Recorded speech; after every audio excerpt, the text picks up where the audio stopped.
So I'm going to show you how I treat my boots for waterproofing and back up.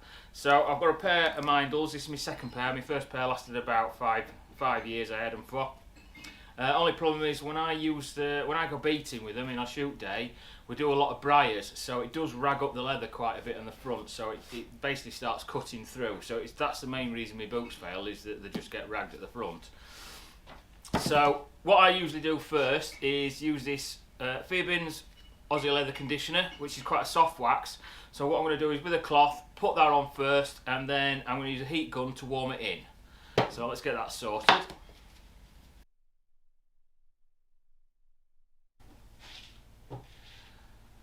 So I do a lot of leather work with my knife making, so I make all my own leather sheaths. And the process that I use for that, once I've got the sheath made up, stitched up, and everything's dyed and burnished and ready for the wax, first thing I do is put some Canova cream on. Now it just helps it shine up when I polish it all up eventually.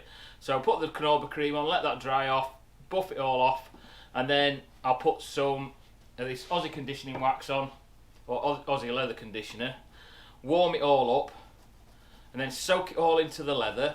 And then while it's still warm, I'll put a second coating of it, because it doesn't matter if it's got a softer wax finish to them, because it's not going through some as harsher country.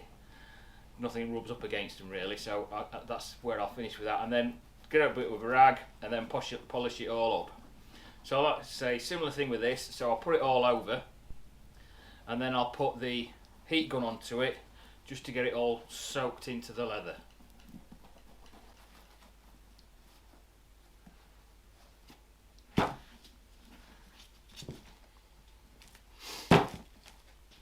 There we go, that's them done.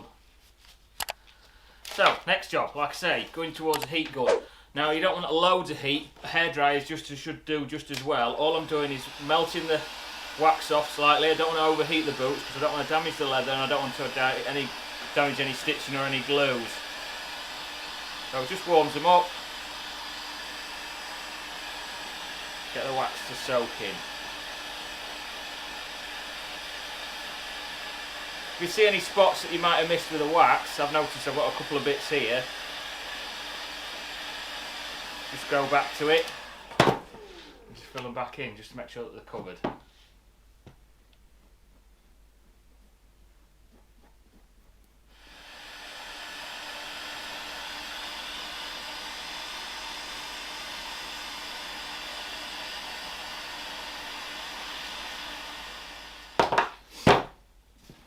Now I see in places where it's not quite soaked in, but that's probably in areas where it's got a bit more proofing from last time.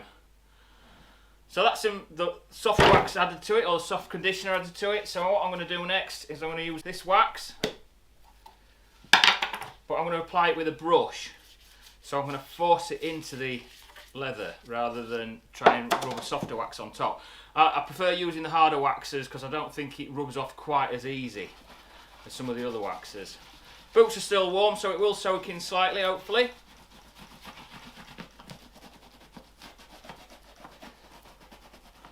And just give a good coating all the way over.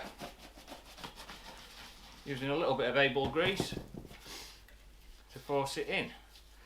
Helps with a brush to get it into the stitching, any little nooks and crannies, rather than trying to rub it over the top where it don't fit in so well. Using the brush forces the waxes into those little nooks and crannies, so hopefully makes them a little bit more waterproof.